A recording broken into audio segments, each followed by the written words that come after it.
Buenas tardes.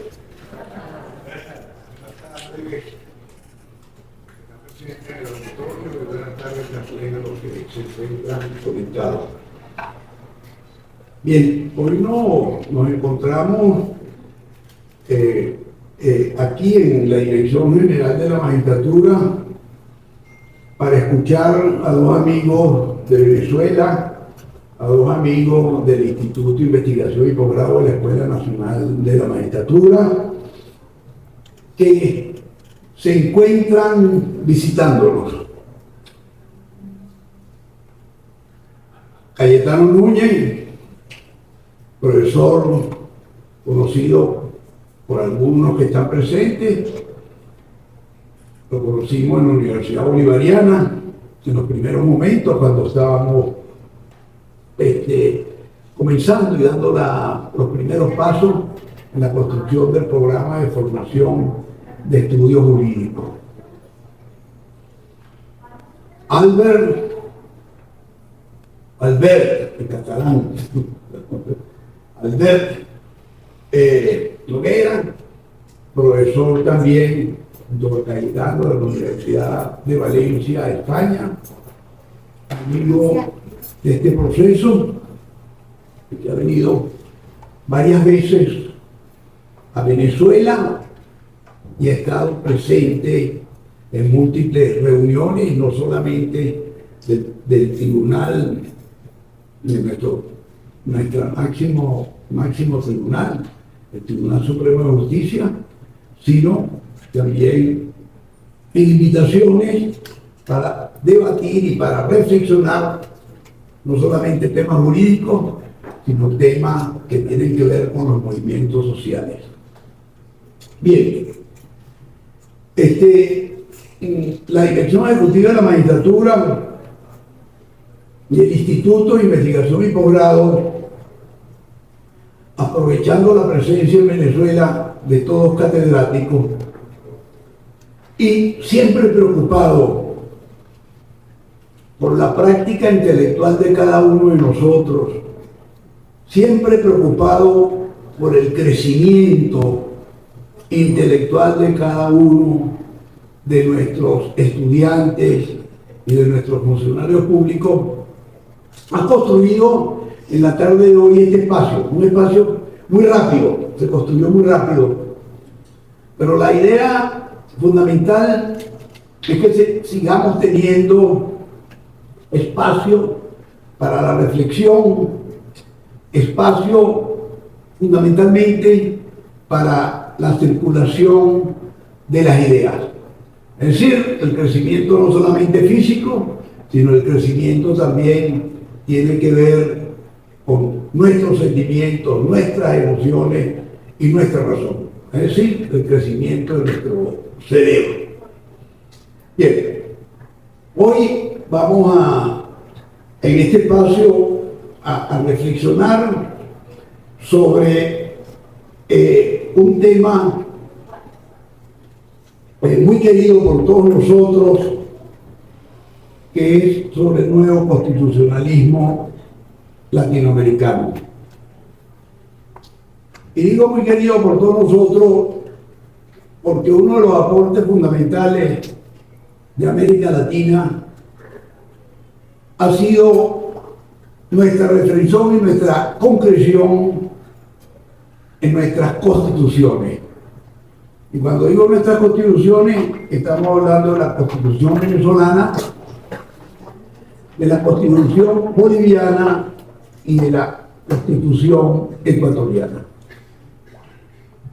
Nuestras constituciones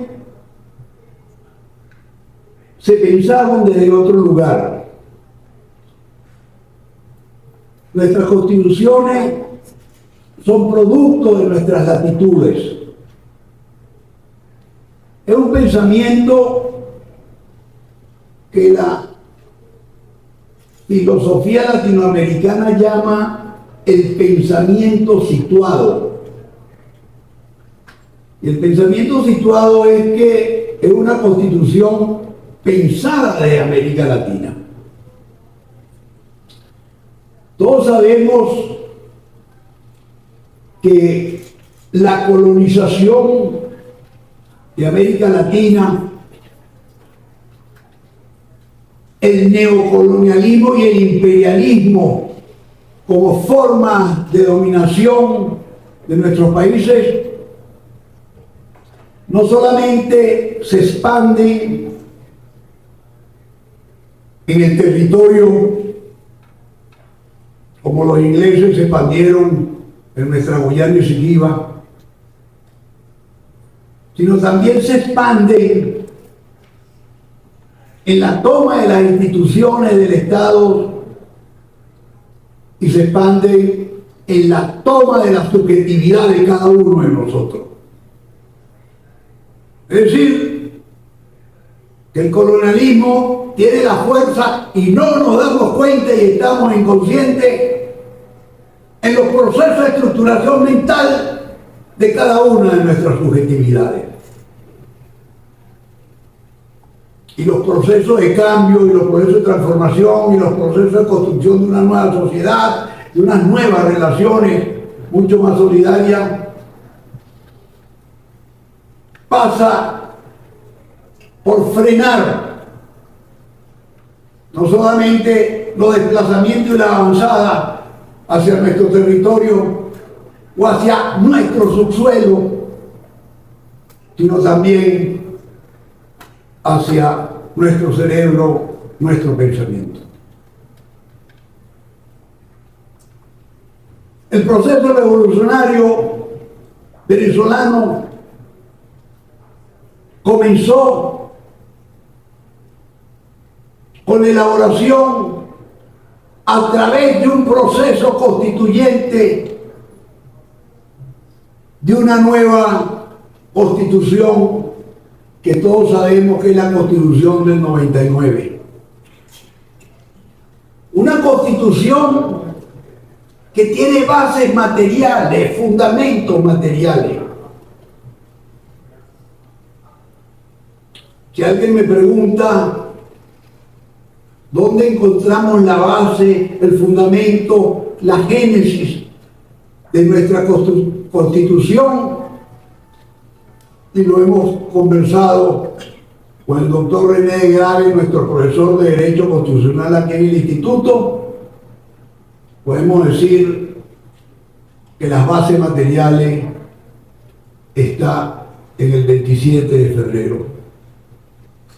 Que las bases materiales de esa Constitución no están dentro de la estructura y la naturaleza del derecho, sino sus bases materiales están en otras dimensiones sociales, en las subversiones militares. Es decir, que un grupo de venezolanos pensamos y decidimos que era necesaria una nueva brújula que pudiera guiar nuestras relaciones sociales. Este tema lo va a desarrollar el profesor Cayetano Núñez, que va a trabajar una relación poco estudiada y poco analizada en nuestras universidades, que es la relación dialéctica entre sociedad y derecho, derecho y sociedad. Cómo ese proceso que está allá afuera y que a veces no lo vemos, cómo se relacionan fundamentalmente el derecho como una parte fundamental, como un hecho fundamental de toda sociedad, se articula con las otras dimensiones del todo social. Teníamos una Constitución del 61 y tenemos mucha Constitución a lo largo de nuestra historia, comenzando desde 1810. Muy influenciada por el pensamiento liberal, muy influenciada por el pensamiento filosófico escocés, muy influenciada por el derecho liberal burgués. Y cuando decimos derecho liberal burgués, ese derecho que comienza a desarrollarse a partir del 1600 para acá, con su doctrina, con sus ideas, con esa nueva manera de salir de ese mundo feudal y construir un mundo capitalista. Cuando decimos construir un mundo capitalista, estamos hablando de construir unas nuevas relaciones sociales. Porque lo interesante de entender esto es que cuando aquí en Venezuela está planteado un proceso de cambio, un proceso revolucionario, de lo que se trata es cambiar las relaciones sociales y las relaciones humanas en los diferentes ámbitos sociales. Más armónica, más solidaria, más amigable, cero especulación, cero dominación. Y ese es el reto que tienen los revolucionarios. A veces, procesos de estructuración mental en los que hemos sido sometidos en nuestras escuelas, universidades, nos forman como simples reproductores de lo existente. Los sociólogos norteamericanos llaman siervos del poder del capital, siervos del poder de las relaciones sociales capitalistas, siervos de unas relaciones sociales de construcción de la desigualdad, que fundamentalmente es la desigualdad material. Y con eso estamos luchando. Y en aquel momento del nacimiento de la Constitución venezolana, pensamos que otra tenía que ser la fuente completamente diferente a la fuente del mundo occidental, a las fuentes de Europa, a la fuente de lo que se conoce hoy con el nombre del bloque atlántico.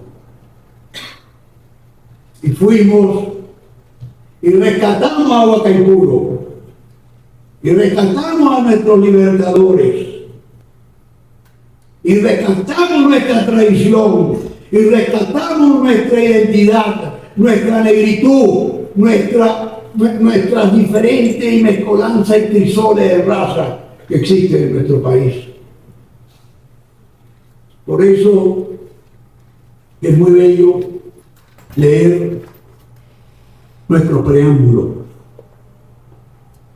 releer nuestro preámbulo, pensar sobre nuestro preámbulo, porque ahí encontramos las bases y los fundamentos que nos pueden permitir también interpretar nuestras normas tipificadas en nuestra Constitución Nacional. Hoy también va a estar con nosotros, como le decía, el profesor Noguera de la Universidad de Palencia. Él es profesor de Derecho Constitucional y especialista. Todos sus textos reflexionan del ángulo de la crítica jurídica, lo que hemos denominado el otro derecho, el derecho alternativo.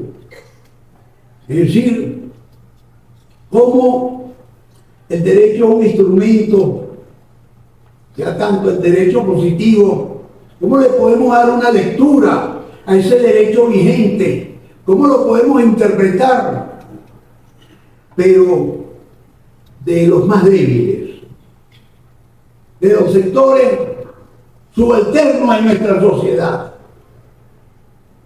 ¿Qué papel deben tener nuestros abogados para que en un litigio, un conflicto, unos antagonismos, no solamente se puedan resolver a favor de los más poderosos? Es el derecho de la calle, de la rúa, como dicen los portugueses.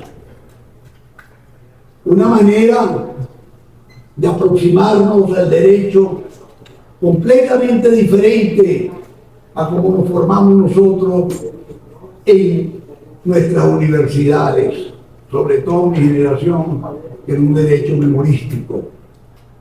Derecho memorístico que nos formaban para ser reproductores de lo existente, para que no cambie nada y los que usufructan una serie de privilegios sigan usufructuando esa serie de privilegios. Nosotros hemos avanzado en nuestra Universidad Bolivariana y en nuestro instituto con un pensamiento situado, como le decía hace un rato, con una mirada completamente diferente.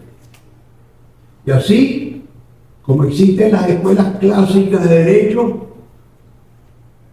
así como estos espacios se forman los reproductores de las relaciones sociales, de la desigualdad y de la dominación, nosotros de la Universidad Bolivariana, y aquí está nuestro secretario y nuestro vicerrector de la Universidad Bolivariana, fundadores del programa de estudios políticos junto con Cayetano Núñez,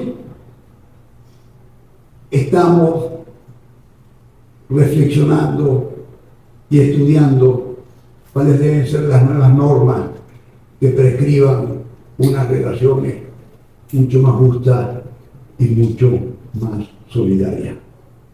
Dicho esto, los dejo con nuestros invitados. Muchas gracias.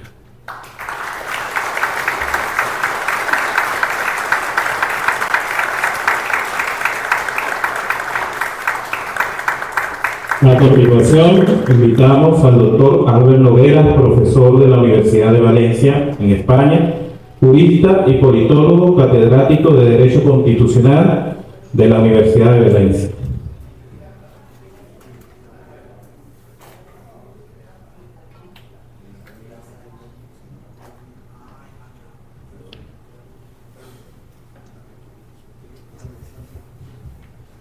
Bien, pues buenos días. Creo que se oye perfectamente. Bueno, primero de todo, agradecer la invitación y agradecer también a todos ustedes por asistir. Es un auténtico honor poder estar hoy aquí.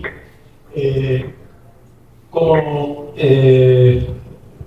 se ha dicho un poco, el tema que se ha comentado que de tratar de hoy es un tema del nuevo constitucionalismo latinoamericano desde una perspectiva de colonia, ¿no? O descolonizadora, mejor dicho. A ver, pues yo un poco sobre esto. Como sabéis, es en América Latina, a partir de la década de los 90, 2000, ¿no? Es cuando se empieza a fortalecer esta propia idea de constitucionalismo y cuando empiezan a aparecer todo un conjunto de procesos constituyentes. Un primer antecedente fue un proceso colombiano del 91, pero seguramente los tres grandes constituciones paradigma de este modelo son la Constitución ecuatoriana del 2008, la Constitución boliviana del 2009 y previamente la Constitución venezolana de 1999, y que son constituciones que conforman un auténtico modelo constitucional propio y que implican una auténtica novedad y una auténtica descolonización de lo que hasta ese momento era el pensamiento constitucional en América Latina, ¿no? Hasta aquel momento muchas veces las constituciones en América Latina eran simples transposiciones del constitucionalismo europeo o en algunos casos del constitucionalismo norteamericano a la realidad latinoamericana. Estas nuevas constituciones, y en el caso venezolano la Constitución del 1999, conforma, bueno, es el inicio de un nuevo modelo constitucional original, propio, descolonizado, del que sin duda creo que hay que sentirse orgulloso y que es un ejemplo no solo para Latinoamérica, sino para el mundo entero, ¿no? Y un poco lo que voy a intentar comentar es, bueno, ¿por qué? ¿Cuáles son aquellos elementos que hacen que la Constitución venezolana del 99, o este nuevo modelo de constitucionalismo, sea un modelo original, sea un modelo propio, un modelo que rompe con la tradición europea o norteamericana tradicional? Y en segundo lugar, ver cuáles son aquellos elementos, ¿no?, que llevan a cabo esta función. A ver, en primer lugar, ¿por qué se conforma en Venezuela, en Bolivia o en Ecuador un constitucionalismo original, un constitucionalismo propio, vanguardista, diferente del que existe en el constitucionalismo europeo o norteamericano, por ejemplo? Bueno, seguramente la razón es la propia naturaleza del sujeto que escribe estas constituciones, ¿no? La propia naturaleza del sujeto constituyente. Es decir, la naturaleza del sujeto constituyente determina el contenido de las constituciones. Las constituciones europeas de la Segunda Posguerra Mundial, en vigencia en gran parte todavía hoy en la mayoría de países europeos, son constituciones escritas por grandes partidos obreros, en un modelo de sociedad trabajocentrista, donde existía un único tipo de trabajador, que era el obrero de mono azul, y por tanto son constituciones que establecen un estado social de base trabajocentrista. En los procesos constituyentes que se empiezan a conformar en América Latina a partir de los 90, son procesos protagonizados por un sujeto constituyente mucho más plural, en el interior del cual coexisten una multiplicidad de actores sociales, ¿no? De movimientos sociales, que son la conjunción, podríamos decir, de tres grandes tradiciones del pensamiento político democrático, ¿no? Dentro de las bancadas mayoritarias de estas asambleas constituyentes coexisten, podríamos decir, estas tres grandes tradiciones del pensamiento político democrático que conforman la naturaleza de este sujeto constituyente plural. Una primera tradición es la tradición indígena o comunitarista. Hay partes de la bancada conformada por el movimiento indígena, que es una tradición que se articula políticamente a través de la plurinacionalidad o del discurso de Estado plurinacional. Una segunda tradición democrática, que era la tradición rousseauiano-bolivariana, que en Venezuela se articuló políticamente a través del proyecto del socialismo del siglo XXI.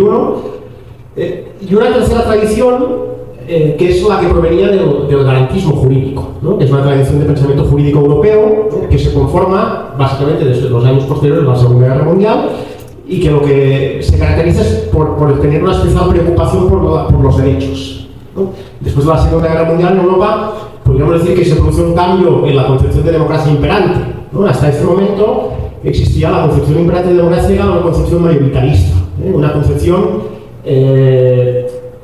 procedimentalista, si queréis, ¿no? Es decir, lo que determinaba si un sistema era democrático no era si la mayoría de la población votaba ese sistema.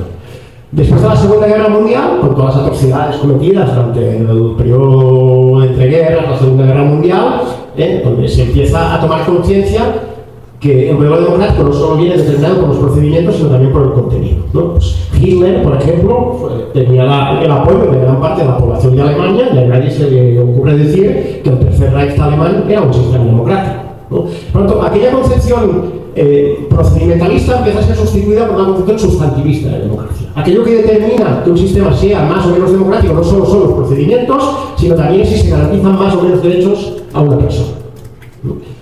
Esto es lo que acaba conformando esta tradición garantista, ¿no? Especialmente preocupada por la garantía de derechos. Bien, pues de la conjunción de estas tres tradiciones, ¿no? de la tradición comunitarista indígena, de la tradición del republicanismo bolivariano-rousseauiano y de la tradición del garantismo jurídico, se establece un diálogo dentro de las bancadas de estos procesos constituyentes que acaban conformando unas constituciones absolutamente ricas y unas constituciones absolutamente novedosas, unas constituciones absolutamente vanguardistas que rompen con lo que hasta aquel momento se había considerado siempre como políticamente, como constitucionalmente correcto las tradiciones norteamericanas, las tradiciones europeas, ¿no? De ahí que aparezca este constitucionalismo novedoso. ¿Cuáles son las características o aquellos elementos, podríamos decir, que definen esta novedad o esta autenticidad de estas constituciones? Bueno, pues si tuviéramos que hacer así algún repaso muy rápido en algunos aspectos, podríamos decir, y para dividir seguramente lo que tradicionalmente acostumbran a dividirse las tres grandes partes de las constituciones, ¿no? Que es la parte dogmática, ¿no? La parte de los derechos, la parte orgánica, ¿no? Que es la parte de la organización de los poderes del Estado, y la parte económica, la parte de la constitución económica. Podríamos decir que es una constitución que introduce elementos claramente descolonizadores en todas y cada una de estas tres partes, ¿no? ¿Cuáles son estos elementos? Pues la primera, la parte dogmática, la parte de los derechos. Seguramente el constitucionalismo europeo se caracteriza por ser un modelo de lo que muchas veces se ha llamado un modelo de negación parcial de derechos. ¿Qué es un modelo de negación parcial de derechos? Bueno, pues son aquellos modelos en los cuales, por razones ideológicas, se acostumbra a otorgar fundamentalidad a un determinado grupo de derechos y a negar fundamentalidad a otro determinado grupo de derechos. Esto, aunque se ha intentado justificar doctrinalmente, la única razón que hay para diferenciar entre derechos fundamentales y no fundamentales es una razón básicamente ideológica, ¿no? De modelos de negación parcial de derechos, pues históricamente se ven diferenciados dos grandes modelos.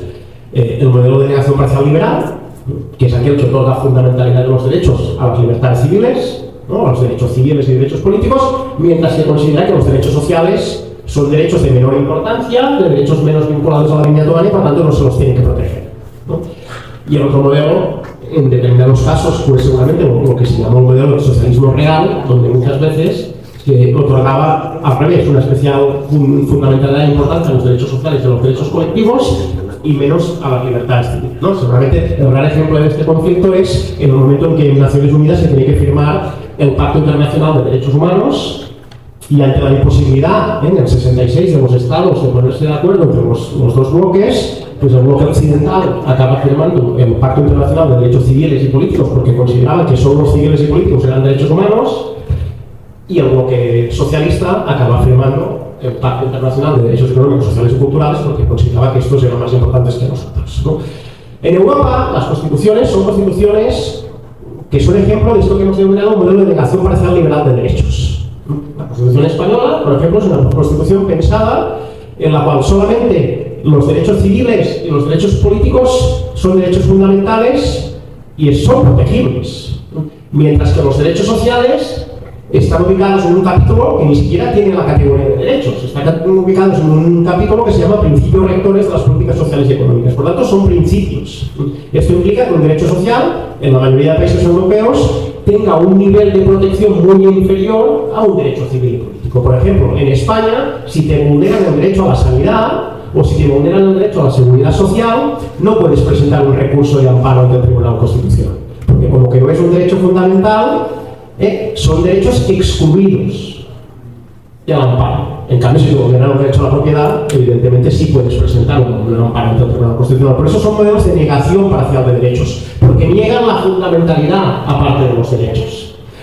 Una de las novedades que introduce la Constitución venezolana fue básicamente romper con esta idea de constitucionalismo donde hay unos derechos vinculados a la dignidad humana y otros menos, y empezar a categorizar todos los derechos como derechos que tienen la misma jerarquía y derechos que tienen la misma importancia. Entender que no puede existir la protección de un derecho si a la vez no existe la misma protección de los otros derechos. El derecho a la vida, por muy fundamental que se reconozca, no puede estar protegido si tú no reconoces la misma fundamentalidad del derecho a la asistencia sanitaria. Por ejemplo, porque si tú te pones enfermo y no tienes un lugar donde irte a que te curen, tu derecho a la vida no está reconocido. O a la inversa, los que dicen que una persona que duerme en un sin techo, que duerme con cartones en la calle, le da igual que se reconozca el derecho de libertad de expresión o de manifestación, porque lo que le interesa es que le reconozcan el derecho a la alimentación o a la vivienda. Bueno, pues el hecho de que esta persona pueda tener acceso a la alimentación o a la vivienda está directamente vinculado a que tenga libertades civiles. Para poder reivindicar estos derechos, los derechos no se los han regalado nunca a nadie, los derechos se consiguen a partir de reivindicaciones sociales y de luchas sociales, ¿no? Por tanto, esta idea de que los derechos están todos interdependientes, que son indivisibles y por tanto hay que garantizar la misma protección a todos los derechos, como establece la propia Constitución venezolana, lo que implica es un modelo donde se produce un fortalecimiento de protección de los derechos sociales, ¿no? En Europa los derechos sociales siempre han sido derechos de segunda. En este nuevo modelo los derechos sociales pasan a ser derechos de primera en el mismo rango que han sido los derechos civiles o son los derechos políticos, ¿no? Y esto es una novedad importante que hacen de estas constituciones en materia de derechos mucho más avanzadas que lo que es la propia constitucionalismo europeo, ¿no? Esto es la parte dogmática, ¿no? La parte orgánica, una de las grandes novedades, seguramente, de las constituciones o la Constitución venezolana es la superación del propio modelo de democracia liberal representativa delegada, que es el imperante en Europa, ¿no? En Europa no hay mecanismos, son constituciones que se basan única y exclusivamente en la democracia representativa, en emitir un voto cada 4 años en una urna, y durante este periodo no hay ningún mecanismo de participación. Estas dos de esas tres tradiciones que decía al inicio, que conforman el modelo latinoamericano de constitucionalismo, decíamos, uno era el modelo o la tradición comunitarista indígena, y ahora la tradición del republicanismo rusoniano bolivariano, que decía. ¿No? Estas dos tradiciones introducen en la parte orgánica de la Constitución muchos elementos institucionales que hacen del modelo venezolano un modelo absolutamente auténtico y vanguardista y original, ¿no? ¿En qué consiste esta tradición del republicanismo rusoniano bolivariano? Pues por ejemplo, en el siglo XVIII podríamos decir que es cuando se produce el enfrentamiento entre lo que habían sido los dos grandes gigantes del constitucionalismo, que fueron Montesquieu por un lado y Rousseau por otro, ¿no? Montesquieu y Rousseau eran defensores de dos modelos de democracia totalmente distintos, ¿no? Montesquieu era defensor de un modelo basado en la representación política. De hecho, la representación política parte de la idea, la representación es una figura originaria del derecho civil, no del derecho constitucional, del derecho privado. En el derecho civil, los representantes de aquella persona que se subroga en la personalidad del representado, que normalmente es un incapaz o un menor, y actúa en su nombre con total libertad. En derecho civil, quien necesita de representantes son los incapaces o los menores, ¿no? Por tanto, Montesquieu hace un traslado y lo que dice es: la población es una masa de analfabetos incapaces de gobernarse por ellos mismos, y por tanto la única manera de asegurar la gobernabilidad o la protección es delegar la soberanía en manos de unos representantes.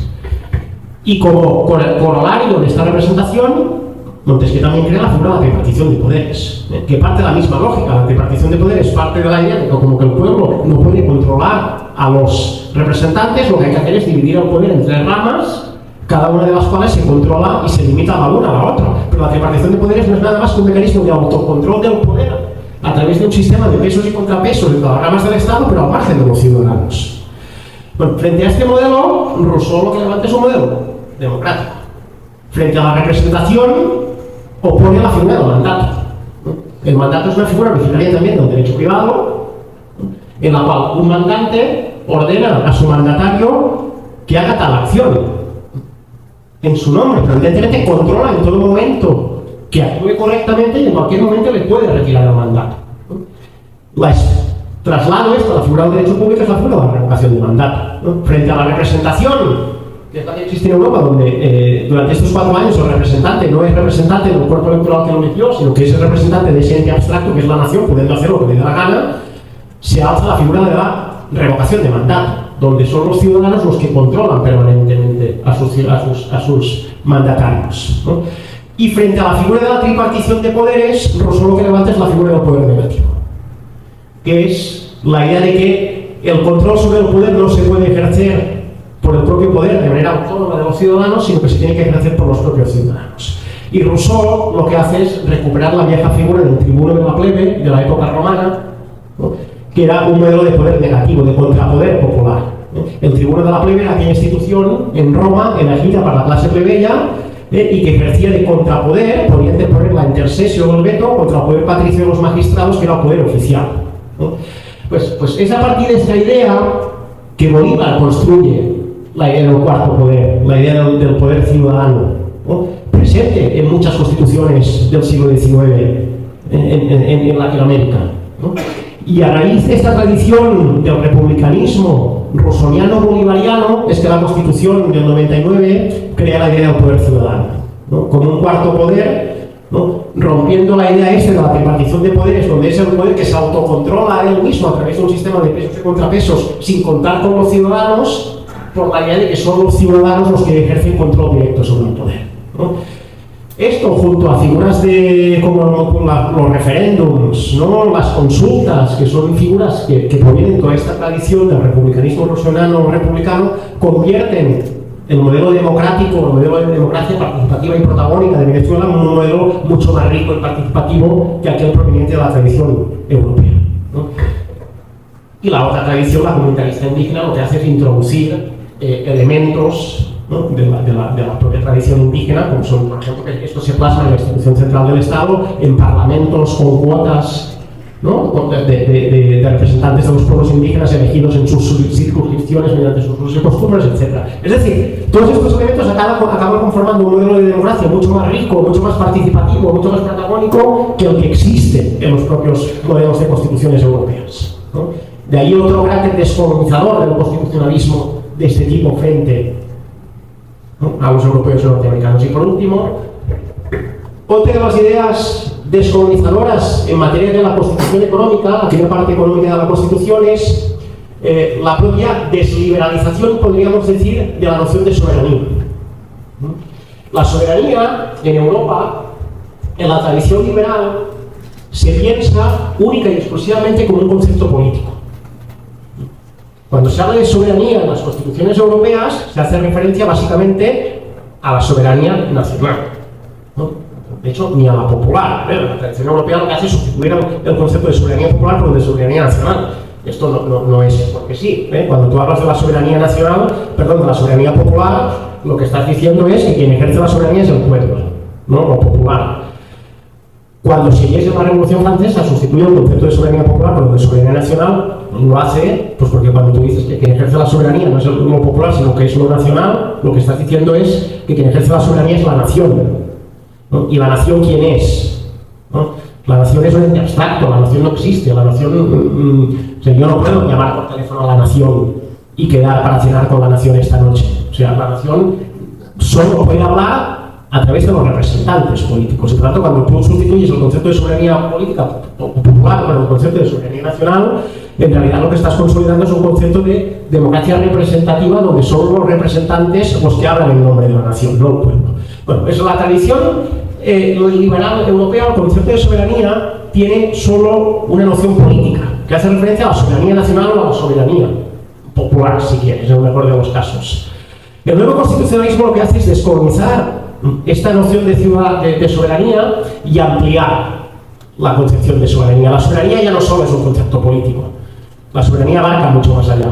Cuando se habla de soberanía, se habla de soberanía nacional, de soberanía popular, pero también se habla de soberanía económica, de soberanía alimentaria, de soberanía cultural, y esto exige recuperar el control por parte del Estado de los recursos estratégicos, de los recursos naturales, y ponerlos al servicio del pueblo, ponerlos al servicio de políticas públicas, de gasto público social que repercuta directamente en la mejora de las condiciones materiales de vida de la población, ¿no? O la propia soberanía económica mediante la creación de empresas autóctonas, comunales, propias, ¿no? Por tanto, implica una nueva concepción mucho más ampliada, ¿no?, y reformulada de la idea de soberanía, que en el concepto del constitucionalismo liberal europeo se limita única y exclusivamente a lo político, ¿no? Bueno, por todos estos elementos y seguramente por muchos otros que nos podríamos pasar mucho rato hablando, lo que es evidente es que el constitucionalismo latinoamericano, ¿no?, seguramente cuyo primer ejemplo claro, ya plenamente conformado, es la Constitución venezolana del 99, es un claro ejemplo de constitucionalismo descolonizador, que consigue sacarse de encima aquella herencia, ¿no?, de las regiones latinoamericanas que se limitaban simplemente a copiar las constituciones provenientes de Europa y América Latina y crear un modelo constitucional propio, original, autóctono, ¿no?, y que es un modelo vanguardista, que es un modelo que constituye un ejemplo hoy en día a nivel mundial, cuando se estudian las constituciones, ¿no? Y bueno, pues seguramente estos serían algunos rasgos así planteados rápidamente sobre por qué se puede hablar de un nuevo constitucionalismo latinoamericano descolonizador, ¿no? Así que, bueno, muchas gracias.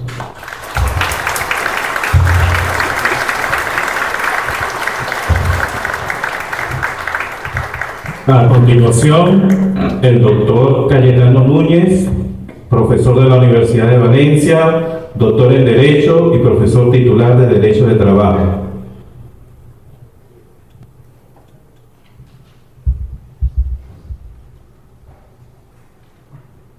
Bien, buenas tardes. Encantado de estar aquí de nuevo en este instituto, participando de jornadas formativas constantes y permanentes. Creo que es absolutamente necesario, ¿no? Por tanto, gracias por la invitación. Yo, después de la exposición de Albert, no me voy a atrever a hablar de las cuestiones claves y principales del nuevo constitucionalismo latinoamericano.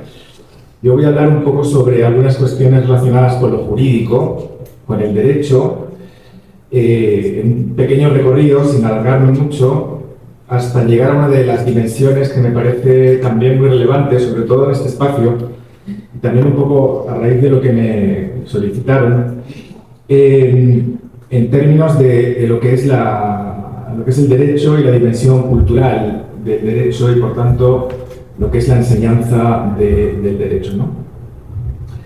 En primer lugar, creo que es importante, para llegar a ese punto, no perder de vista algunas ideas clave en torno a las cuales me parece que deberíamos empezar a considerar o a valorar, cuando empezamos a estudiar el derecho, qué relevancia tiene el derecho a nivel social, ¿no?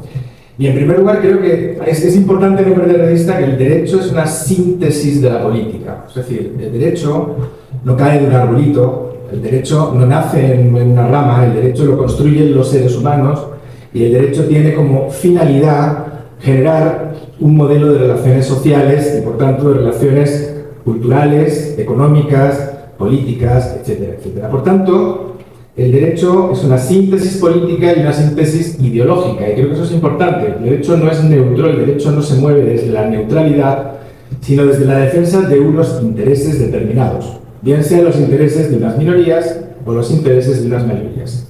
Creo que afrontar el análisis de lo jurídico es importante afrontarlo teniendo en cuenta estas cuestiones iniciales, ¿no?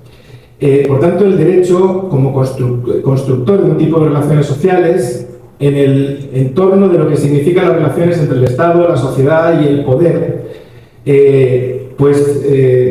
hay que considerar que es fruto de una decisión humana, y esa decisión humana tiene que ver con lo que se llama las fuentes materiales del derecho, ¿no? Y también, considerando las fuentes materiales del derecho, es decir, desde dónde nace el derecho, el rescate de algunas de las ideas que exponía Albert, de lo que significa la consideración de un sistema en el cual el modelo representativo sea predominante o el modelo participativo sea predominante. Esto no significa que el abogar por una sociedad en la que la participación política, la participación ciudadana, la participación popular sea predominante, no significa en modo alguno el negar la existencia de ciertos modelos de representación. Lo que pasa es que, claro, la comprensión de la representación tiene que ser, creo, dentro de la construcción de unas relaciones sociales más equilibradas, en la medida en la que esa representación responda al mandato de la participación popular y de la participación ciudadana, que no sea un endoso del poder popular, es decir, que los representantes, una vez se eligen cada 4 años, consistan en poder tomar las decisiones de manera libre e individualizada. Creo que esos modelos de comprensión del sistema político es importante en términos de entender cómo se construyen después las normas jurídicas. Claro, la construcción de las normas jurídicas nos da lugar a modelos sociales, ¿no? A determinados modelos de sociedad. Y la construcción, a partir de las reflexiones que ha hecho Albert, de nuevo constitucionalismo, yo tengo la sensación, y creo que ha sido analizado suficientemente, que lo que se pretendía, además, sobre la base de los planteamientos teóricos y los fundamentos teóricos que ha expuesto Albert, es la construcción de un nuevo modelo de sociedad, ¿no? De una sociedad distinta, de una sociedad construida desde distintos paradigmas, ¿no? Una construcción de una sociedad en la que determinados derechos no sean derechos que predominen respecto a otros. Es decir, que los derechos civiles y políticos no sean los derechos predominantes en el conjunto de los derechos, sino que sean derechos que sean universales al mismo tiempo que los derechos económicos, sociales, culturales y ambientales. Y desde ese punto de vista, entender la universalidad de los derechos del conjunto de derechos constitucionales, entender que esos derechos son inalienables, entender que son interdependientes y que el conjunto jurídico que configuran los derechos humanos son indivisibles. Y por tanto, partir de la base de que no hay derechos de primera, ni de segunda, ni de tercera, ni de cuarta generación, sino que todos los derechos están equilibrados y todos los derechos son derechos que pueden exigirse y que se puede exigir su justiciabilidad en los mismos términos. Algo que es bien relevante porque las constituciones liberales o las constituciones europeas, que están basadas en un formulismo desde luego eurocéntrico, antropocéntrico, etc., son constituciones en las cuales los derechos económicos, sociales, culturales y ambientales están por debajo en el nivel de protección, en el nivel de configuración constitucional de los derechos civiles y políticos. Y por tanto, entender que la configuración de los derechos de un modo u otro dentro de la Constitución responde a un modelo, a una forma de entender la sociedad. Y esa forma de entender la sociedad tiene que ver con la construcción de un modelo jurídico que responde a unos intereses políticos determinados y a la capacidad que tienen las fuentes materiales del derecho de configurar la Constitución y después las normas jurídicas, las leyes en desarrollo de la Constitución de una forma o de otra forma, ¿no? Hay distintas dimensiones dentro de la sociedad, ¿no? Esa dimensión política, la dimensión comunicacional, es decir, qué papel juega todos los mecanismos de comunicación social, los medios de comunicación, las redes sociales, ¿no? Si juegan un papel liberador, si juegan un papel de construcción de sociedades más informadas, de construcción de sociedades con una capacidad crítica mayor, o si juegan un papel de alienación. Y eso tampoco podemos perder de vista cuando afrontamos o abordamos el análisis de las normas jurídicas, porque es importante saber también cómo responde una sociedad ante una norma determinada. Puede ser una norma jurídica que no responda a los intereses de las grandes mayorías, pero el proceso comunicacional de alienación hace pensar que sí.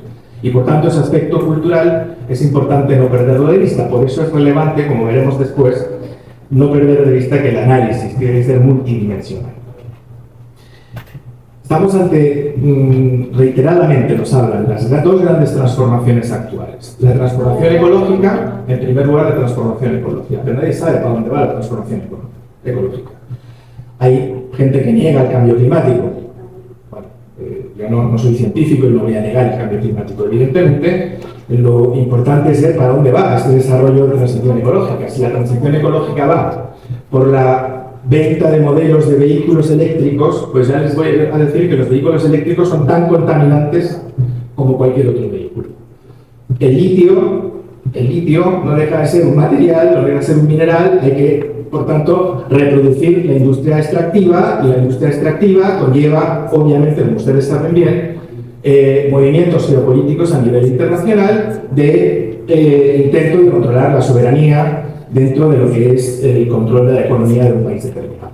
Y eso pues pasa igual que con el petróleo y pasa igual que con el resto de la industria extractiva. Pero es que además esos vehículos ecológicos requieren recargarse, las baterías de litio que pesan 400 kilos, no es la típica batería pequeña a la que estamos acostumbrados, que cuando termina su utilidad no sabemos dónde meterla, no sabemos qué vamos a hacer con las baterías de litio posteriormente, pero también se agotan, no son eternas, no es como la nave, no es como la de la galaxia, o sea, no son naves infinitas, pero también el vehículo hay que recargarlo, y en estos momentos la recarga de los vehículos se hace a través de un proceso energético como el proceso energético que seguimos: energía de carbón, energía petróleo y energía nuclear.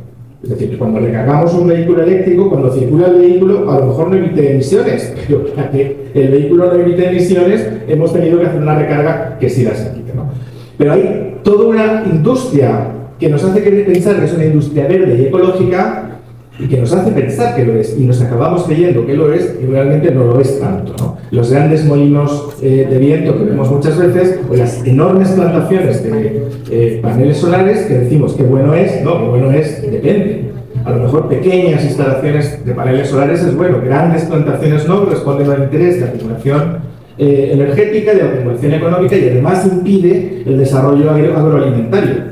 Por tanto, es la transformación ecológica a cambio de la soberanía alimentaria. O la transformación digital. Si no tenemos claro cuando estudiamos las nuevas formas de protección de datos, es decir, cuando estudiamos en derecho los nuevos reglamentos, las nuevas leyes de protección de datos, que tienen tanta relevancia en lo que es la tecnología, el desarrollo de la transformación tecnológica, pues bueno, tampoco nos perdemos, decimos, bueno, la transformación tecnológica no será tan malo, yo tengo WhatsApp, tengo Telegram, o sea, me sirve mucho la transformación, tengo Facebook, tengo Instagram, bueno, sí, pero hay que ver la transformación digital, hay que ver las nuevas tecnologías en manos de quién está y para qué. ¿En manos de quién y para qué? Antes de estudiar en sí cuáles son las normas jurídicas. Si somos capaces de analizar en manos de quién está y para qué, pues cuando analicemos las normas jurídicas que protegen esas nuevas tecnologías, seremos capaces de darnos cuenta si la protección es en uso y en el privilegio de la propiedad privada o en beneficio colectivo y en beneficio general. Para que nos hagamos una idea, uno de los grandes conflictos hoy en el mundo del trabajo es la robotización. La robotización, ¿qué es lo que está haciendo? La robotización lo que está haciendo, igual que la digitalización, es hacer que muchos puestos de trabajo se pierdan. Muchos puestos de trabajo se pierden. No hay una alternancia. Ahora hay un planteamiento que hacemos, bueno, habrá que intentar que esas personas tengan una readaptación profesional a través de ciertos cursos. Eso no se está dando. Lo que se está dando son despidos, punto. Y esas personas que tenían una cierta garantía, una cierta seguridad, están acabando o precarizando su empleo o trabajando como trabajadores independientes sin ninguna protección. Esa es la realidad. Yo, a lo mejor, a mí me dicen que soy tecno-pesimista. Pues sí, soy tecno-pesimista. Prefiero ser tecno-pesimista que tecno-optimista y que pase todo volando y que no me entere de nada, ¿no? Pero lo cierto es que la norma jurídica hasta el momento no se ha pronunciado. Y la norma jurídica no te dice, oiga, mire usted, si usted quiere robotizar su empresa está bien, pero usted va a pagar como si usted tuviera 100 trabajadores. Y todos los impuestos y todas las cotizaciones sociales se van a pagar exactamente igual. Veremos entonces si es tan importante, si sirve de tanto, si no conviene también entender que hay una dimensión humana detrás de todo el proceso económico y todo el proceso productivo.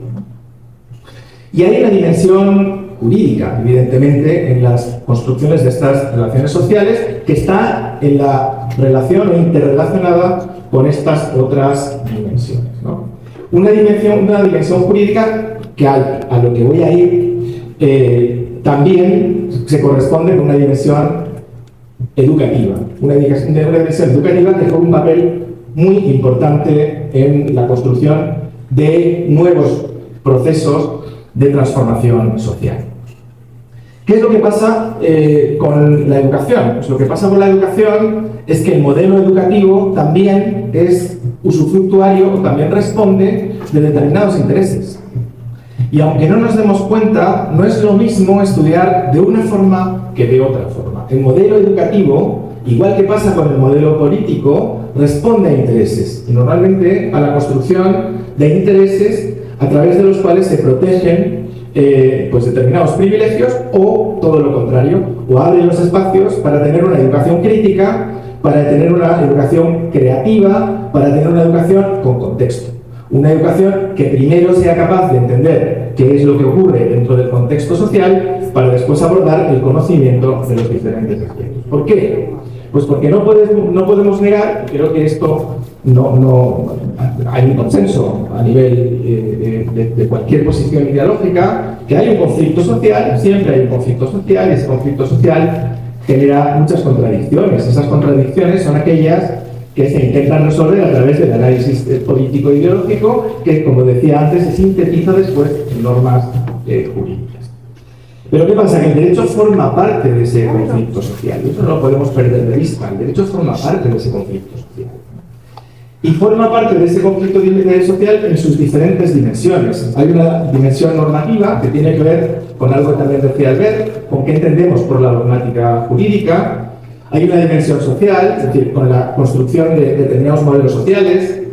Hay una dimensión filosófica, los principios, los valores, las teorías sobre las cuales se construye lo jurídico. Y una dimensión pedagógica, que esa dimensión la rescataré después para plantear una nueva forma de entender la enseñanza de los estudios jurídicos. Respecto a lo normativo, tanto en la estructura jurídica como en lo que venimos a llamar las normas y las instituciones, es decir, el sistema jurídico, donde hay un antagonismo claro entre lo que es el derecho positivo vigente en muchas realidades y el derecho positivo que está por venir. Es decir, el derecho positivo que regula unas relaciones sociales determinadas, que protege unos intereses determinados, y un derecho positivo transformador intentando cambiar o modificar las relaciones sociales. Incluso en procesos a través de constituciones del nuevo constitucionalismo latinoamericano, eso no garantiza necesariamente que luego las normas jurídicas que desarrollan la Constitución sean realmente transformadoras. Por eso hay que estar muy atentos, por eso hay que entender muy bien, a saber leer la norma jurídica, no solo aprenderse la norma, sino saber leer la norma jurídica, saber qué hay detrás de cada norma jurídica, para saber qué interés o qué intereses son aquellos que se están defendiendo detrás de esa norma. Por tanto, hay que entender también que si la norma jurídica depende de esas fuentes materiales, el conflicto también está allá donde las normas jurídicas se crean. Es decir, si las normas jurídicas se crean en un espacio institucional, como es el Poder Legislativo, innegable, no voy a discutirlo, pero con o sin participación de la sociedad, con o sin participación de la ciudadanía. Pues no es igual, las normas no van a salir igual, no va a salir igual con una participación en la elaboración de las normas, con un diagnóstico colectivo, con un diagnóstico social previo, que en un reducto donde una serie de representantes toman decisiones de motu propio.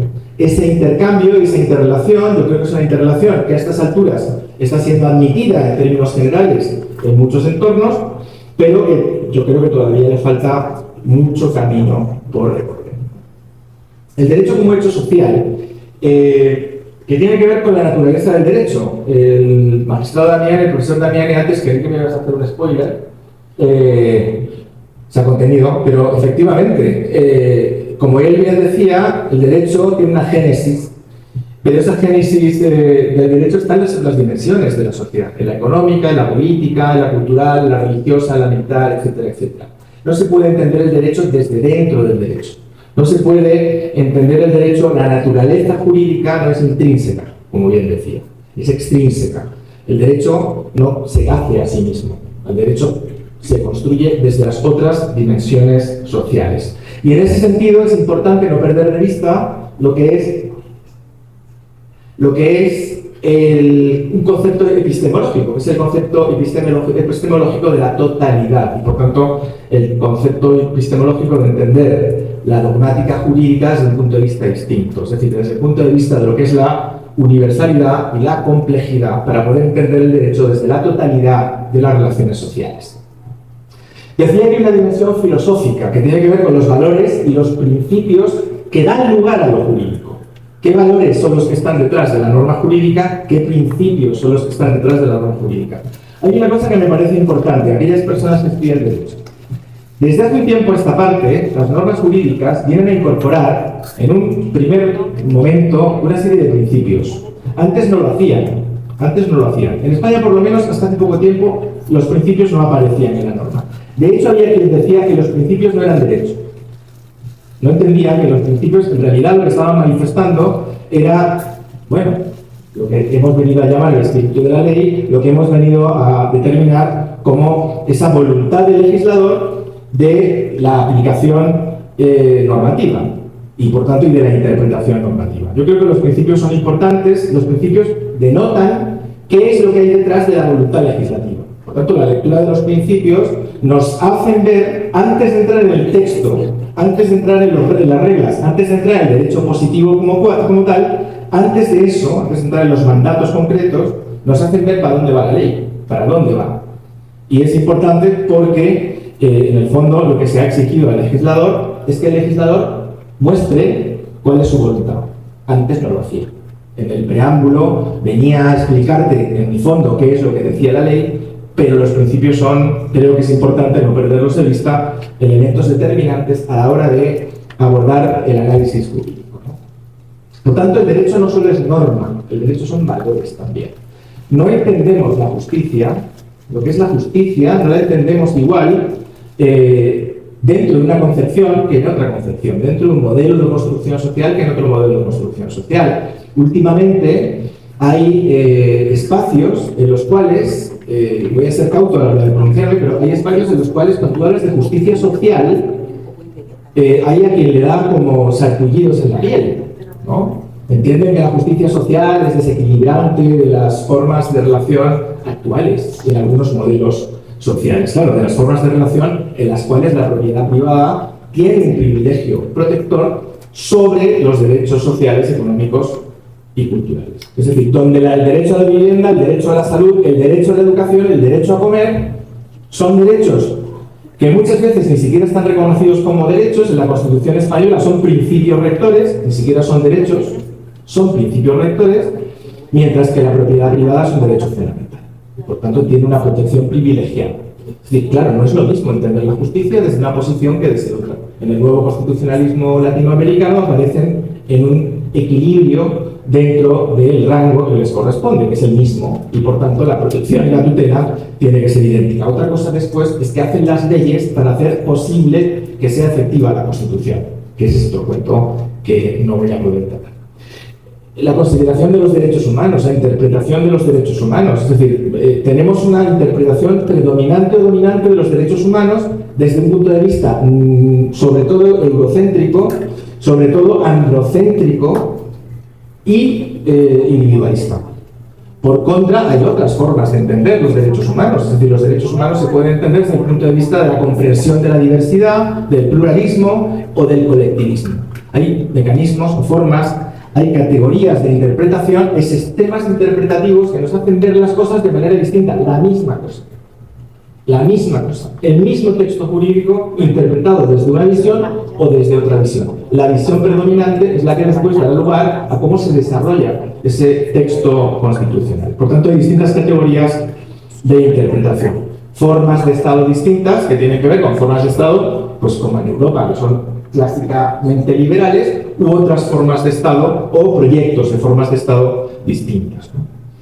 Y por último, desde la dimensión pedagógica, en el que lo que no podemos negar tampoco que la cultura, digamos que el conflicto social también está dentro del ámbito de la cultura, y eso se ve, es decir, desde las distintas formas de gobierno, no todas las formas de gobierno potencian las expresiones culturales de la misma forma, y eso somos conscientes, es decir, hay una expresión cultural predominante que seguramente algunas formas de gobierno es la que determinan como única posible, y hay respondiendo a un pensamiento único, y hay otras pues, que entienden que es importante generar muchas expresiones culturales, fomentar y potenciar la cultura como una forma de expresión de la diversidad y de la pluralidad comunitaria, ¿no? Entonces, desde ese punto de vista, claro, el abordaje de lo jurídico, tanto desde el punto de vista ontológico como desde el punto de vista nociológico, pues tiene pues fórmulas distintas, ¿no? Desde el punto de vista ontológico, pues desde luego la forma de concebir lo jurídico o el derecho en cada modelo económico y social pues es distinto según desde qué punto de partida, desde qué punto de vista partimos, ¿no? Y obviamente pues no es lo mismo, por poner ejemplos, que yo aborde el derecho del trabajo y entienda que el contrato de trabajo es una forma de protección, o que entienda que el contrato de trabajo es una forma de legitimar la explotación. Si yo enfoco desde un punto de vista o desde otro, el análisis que haga posteriormente de las normas jurídico-laborales va a ser distinta, va a ser sustancialmente distinta. La comprensión de esa relación laboral como única forma de relación laboral posible nos limita, nos reconstruye, nos reproduce un modelo productivo determinado. Pero la comprensión de que esa no es la única forma de relación laboral, que hay otras formas de vínculo entre las dos partes de la relación, o que hay otras formas de trabajo, en la construcción de formas de trabajo cooperativistas, comunales, etcétera, etcétera, que tienen que tener protección, el derecho del trabajador independiente, de la trabajadora independiente a tener protección y no dejarlo fuera de cualquier sistema protector, pues evidentemente nos hace falta, o sea, nos sirve para ver cómo abordamos las normas jurídicas laborales. Podemos decir, bueno, está bien, si no hay empresa, no hay relación laboral, pero podemos comprender que no podemos dejar a una gran parte de nuestra clase trabajadora sin protección alguna. Y desde un punto de vista nociológico, lo que he dicho ya, ¿no? Cómo aproximamos al objeto de estudio, si lo aproximamos desde una forma lineal, fragmentada, o si hacemos, como es tradicional en los estudios jurídicos clásicos, donde uno estudia el derecho civil por un lado, el derecho político por otro, el derecho del trabajo por otro, o hacemos una comprensión o construimos unidades curriculares que sean capaces de hacernos ver cómo se construye ese mundo productivo y dentro de ese mundo productivo las diferentes relaciones de trabajo. Desde un punto de vista más complejo, más interdisciplinar, más multidisciplinar, más contextualizado. Es decir, partiendo de una base, como decía antes, de la totalidad y de la complejidad, y desde luego desde un mecanismo, de una forma pedagógica dialéctica en la que la teoría y la práctica vayan de la mano. La construcción teórica, la experimentación práctica, la reconstrucción teórica, la vuelta a la práctica, vayan de la mano, cosa que a través de algunos procesos, como son los proyectos de investigación o los proyectos que existen de análisis de la realidad, pues sirven para que lo aprendido en el aula podamos observarlo en las diferentes experiencias, ¿no? Por tanto, por no extenderme más, creo que es importante que el abordaje del estudio jurídico se haga desde esa perspectiva crítica en la que el método, el análisis y estudio del método sea más importante que el contenido. Las leyes cambian, pero el abordaje de lo jurídico, si sabemos, si tenemos una buena metodología, va a ser eterno. Si yo aprendo simplemente la ley, si me la cambian, voy a tener que volverme a estudiar la ley y reproducirla, pero no voy a saber cómo analizar esa norma jurídica. Lo metodológico es muy importante. Por tanto, la forma metodológica de abordaje es un instrumento pedagógico fundamental en la enseñanza de lo jurídico, ¿no? Por tanto, no crear burócratas jurídicos, sino profesionales jurídicos con autodeterminación, aunque profesionales jurídicos que tengan autonomía para aprender, en una opinión también de cambio, de transformación, de mejora de las relaciones sociales, y yo creo también desde un compromiso ético con lo público. Y con eso les doy las gracias por escucharme a estas horas de la tarde.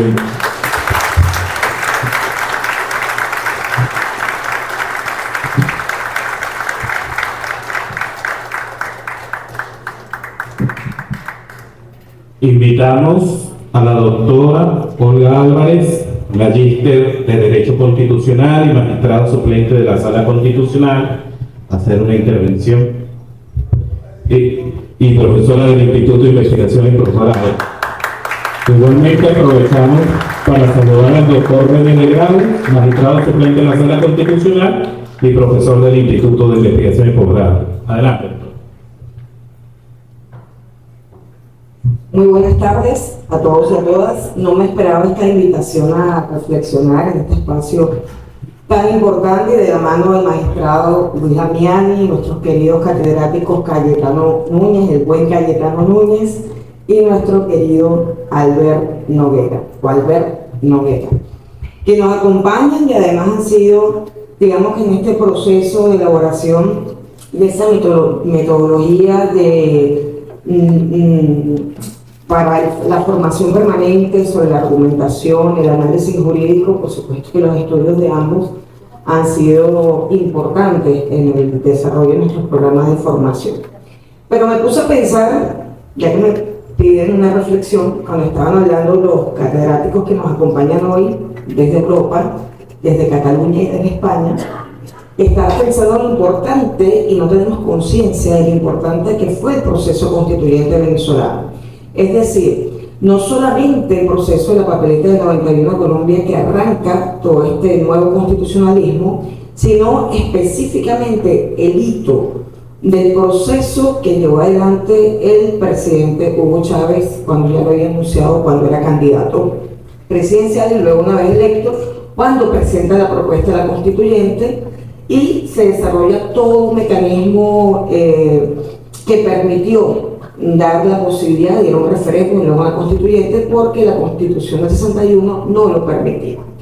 Ciertamente este proceso queda como hito, como dicen los catedráticos que nos acompañan, una constitución marcadamente social, con una marcada, digamos, desarrollo normativo enfocado no solamente a garantizar el hecho político constitucional, sino a obligarnos a que los derechos sociales tuviesen la garantía, no solamente de la exigibilidad, sino que comprometía el Estado a desarrollar políticas para garantizar el derecho a la vivienda, el derecho a la educación, el derecho a la salud, con un mecanismo además de participación entre la sociedad y el Estado para lograr los fines del Estado.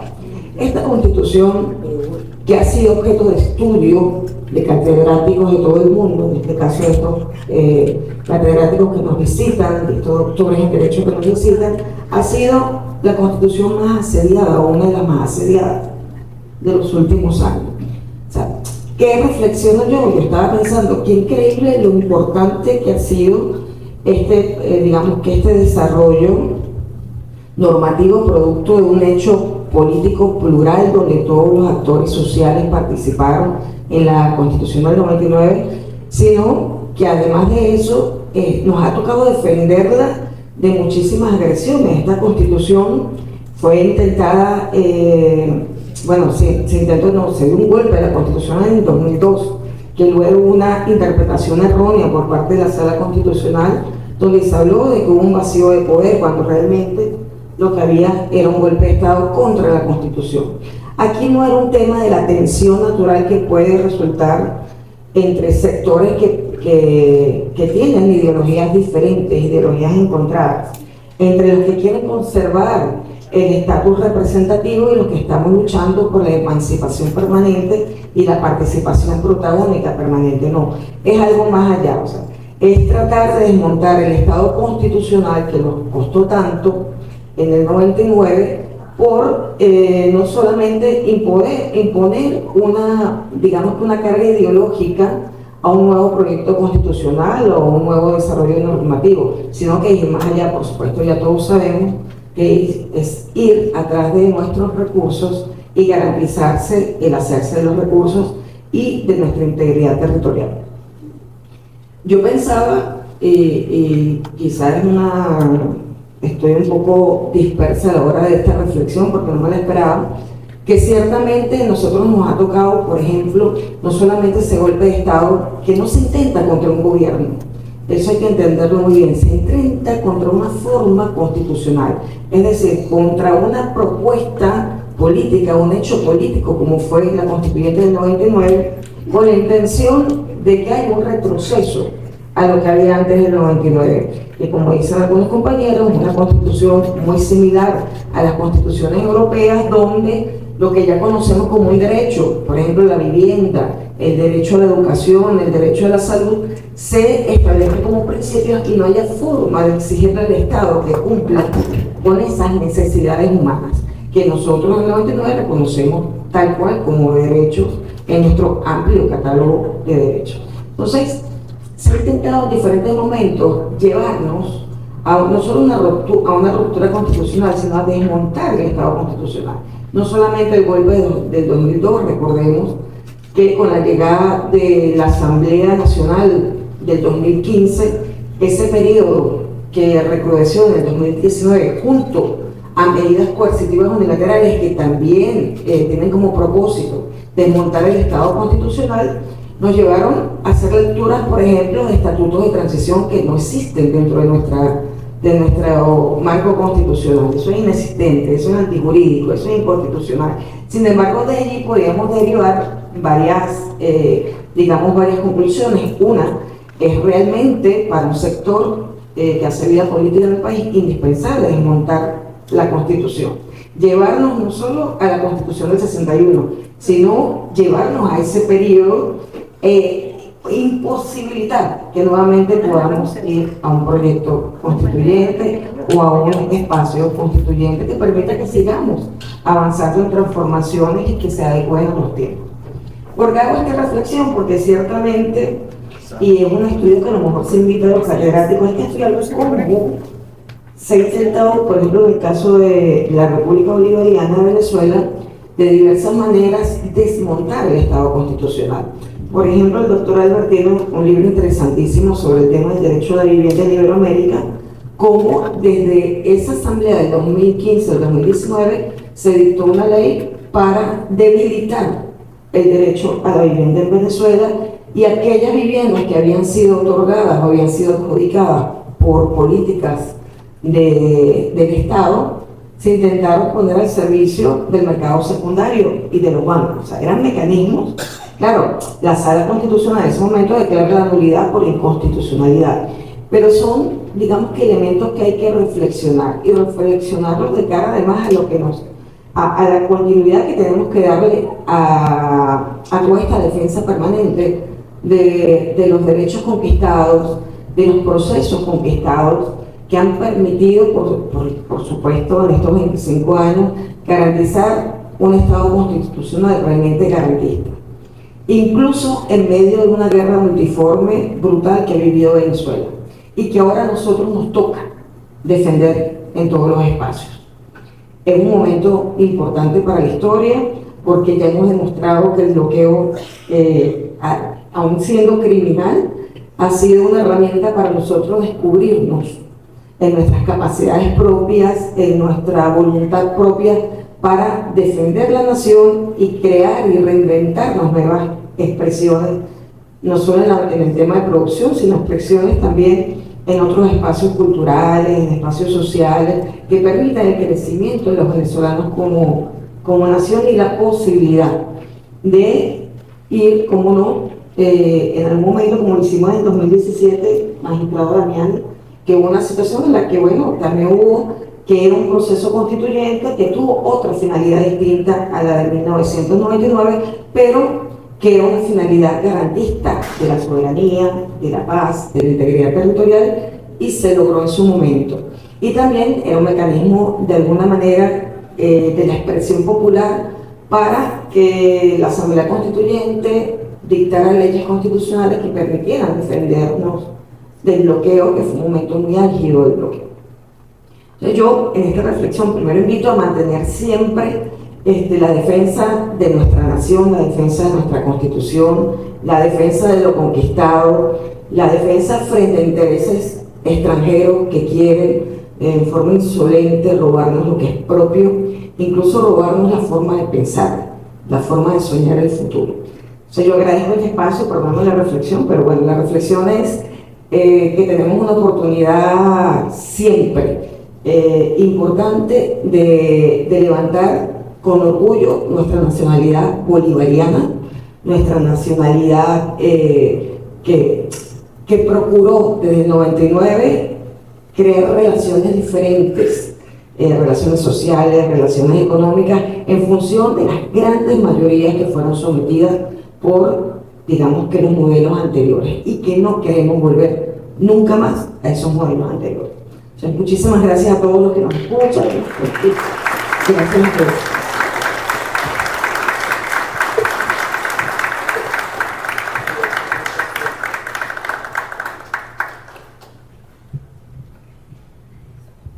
Bueno, a continuación, palabras del director ejecutivo de la magistratura.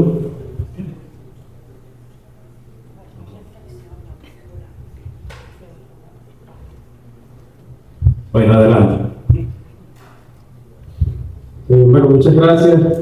Me da a saludar la presencia. Bueno, quiero primero mencionar aquí, no se mencionaba, entre todos los compañeros y compañeras que asisten de este mundo de abogados y abogadas, doctores y doctoras, compañera Ana Cristina Bracho, que está por aquí, hoy de cumpleaños, feliz cumpleaños. Un placer para nosotros contar con este panel de abogados, de doctores de Venezuela, como el doctor Damiani, que es nuestro magistrado de la Sala Constitucional, Olga Álvarez, y René de Grave también, que está presente, también magistrado suplente de la Sala Constitucional, y los invitados internacionales, que de verdad, en el caso de Cayetano Núñez, siempre es un orgullo para nosotros, un placer tenerlo por aquí y reiterarle nuestro agradecimiento. Hoy aquí están presentes seguro algunos estudiantes del programa de estudios jurídicos de la Universidad Bolivariana a través del convenio. Están egresados de la Universidad Bolivariana, en la que fue coautor del programa el doctor Cayetano Núñez junto al magistrado Luis Damiani. Y bueno, para nosotros siempre es un orgullo tenerlos y resaltar el aporte que han venido dando en ese proceso de formación desde una visión diferente del derecho. Estos dos compañeros. Iban a saludar a Albert Noguera, que no había tenido la oportunidad de escuchar como hoy, de verdad una intervención bien interesante para nosotros, con aporte para nuestra comprensión y nuestra reflexión. Este es un espacio donde hemos venido insistiendo muchas veces, lo importante que es la Constitución de la República Bolivariana de Venezuela, como un programa, ¿no? Como lo lee mucho el pueblo venezolano, porque fue una constitución que su dinámica participativa en la elaboración permitió que el pueblo se apropiara de él y que la sintamos nuestra, ¿no? Y bueno, las leyes, un poco como nos explicaba el compañero Cayetano Núñez, son una elaboración que pueden representar intereses de una élite o también ser instrumentos de las mayorías. y la Constitución de la República Bolivariana de Venezuela recoge mucho de lo que planteaba el magistrado Damián y bueno, los pueblos indígenas de la realidad histórica, y lo planteaba también justamente el doctor Albert Noguera, que bueno, que recoge parte de esa historia nuestra, que un constitucionalismo original viene a recoger representando intereses de las grandes mayorías venezolanas, que es una constitución en la que grandes sectores del pueblo venezolano sienten identidad. Y es importante rescatar algo. Ese proceso de elaboración participativa de la Constitución permitió también un proceso de apropiación colectiva de la Constitución, por lo que bueno, ese sentido de programa histórico de un pueblo está muy presente, y eso se ve en la materialización también con hechos del programa. Me refiero, por ejemplo, al proceso de inclusión de los pueblos indígenas, el ascenso del liderazgo indígena y el rescate del valor del indígena y del pueblo venezolano, que antes era tan marginado, visto como discriminatoriamente, y que bueno, se ha exaltado en todo este tiempo. También el papel de la mujer en la sociedad venezolana. Hoy día es una presidenta del Tribunal Supremo de Justicia, antes también estuvo una presidenta, el CNE ha estado presidido por mujeres en varias oportunidades, tenemos una vicepresidenta de la República, un hecho que no es normal en la vida del país y que bueno, tiene que ver con los cambios constitucionales que han permitido un ascenso de la mujer en muchos espacios de la vida social venezolana.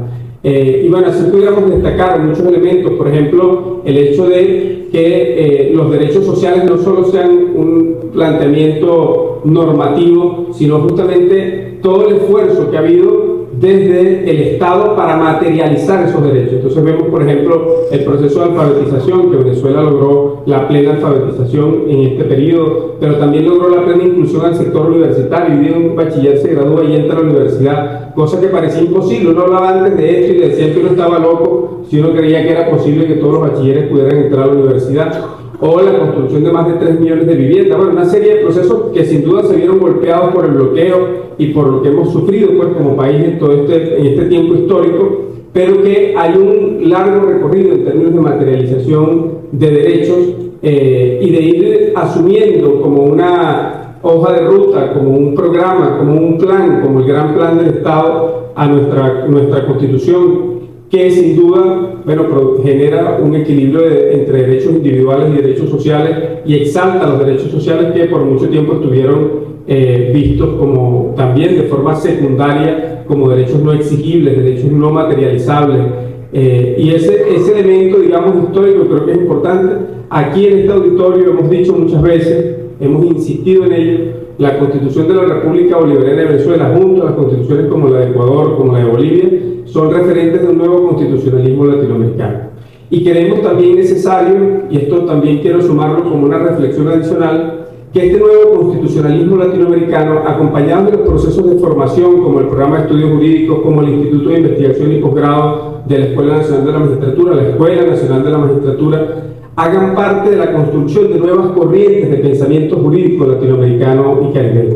Porque la unidad latinoamericana y caribeña que soñó el libertador Simón Bolívar y que la planteó no solo como un sueño, sino como una necesidad histórica para la independencia de nuestros pueblos, sabemos nosotros también, más allá de las limitaciones o las concepciones con las que se haya construido la Unión Europea, que cualquier país pequeño en cualquier lugar del mundo en este momento sabe que solo está limitado de poder ejercer verdaderamente soberanía, de poder ejercer verdaderamente independencia. Y la verdadera independencia, la verdadera soberanía, la verdadera liberación de los pueblos de América Latina pasa por la unidad de los pueblos latinoamericanos. Y esa unidad pasa por crear corrientes también de pensamiento jurídico que favorezcan la integración de nuestros pueblos, y eso está presente en ese constitucionalismo, que sienta las bases para la unidad latinoamericana también. Bueno, con esto queremos, de alguna manera, quiero insistir en reconocer y agradecer, más allá de lo improvisado, porque fue así como que, miren, sabemos que están por aquí, no queremos perder la oportunidad de que puedan compartir con unos compañeros y compañeras de trabajo de aquí, de la Dirección Ejecutiva de la Magistratura, de la Universidad Bolivariana de Venezuela, del Programa de Estudios Jurídicos, estudiantes y profesores del Instituto de Investigación y Posgrado, sus reflexiones sobre los avances que hemos tenido en el constitucionalismo latinoamericano desde la visión de dos profesores que, desde Europa en este caso, vienen trabajando los temas jurídicos y vienen también estudiando, analizando los cambios que se están dando en nuestra América. hay un hecho más por resaltar, que yo creo que es un hecho a celebrar para nosotros. La Constitución de la República Bolivariana de Venezuela es hoy día uno de los instrumentos jurídicos de mayor legitimidad en toda la sociedad venezolana. Porque si en algún momento algún sector la cuestionó o no votó por ella, porque además es una constitución refrendada, en el proceso histórico cada día más es defendida por todos los sectores de la sociedad. Y es un instrumento de unidad, de paz y de integración de la sociedad venezolana, y ha servido para lograr el equilibrio y la paz en las más terribles tormentas que nos ha tocado navegar, y nos ha permitido, bueno, conducirnos siempre a los escenarios de paz y a retomar pues el rumbo hacia la máxima felicidad social que decía nuestro libertador Simón Bolívar. Así que bueno, agradecerles de verdad que hayan hecho un espacio en su rutina, agradecerle a nuestros compañeros trabajadores que hayan asistido también a este espacio de reflexión, y bueno, felices de poder contar con estos espacios, y además, bueno, los tenemos por aquí grabados, los haremos parte de nuestro proceso de formación y procuraremos difundirlos con posterioridad, que tuvimos algunas fallas con el audio para los compañeros que están en las regiones, que agradecemos también su presencia. Por allá nos están escuchando. Pero hemos tenido algunas fallas de audio, bueno, los tenemos grabados y esperamos también compartirlos después con más tiempo. Muchísimas gracias a ustedes por acompañarnos.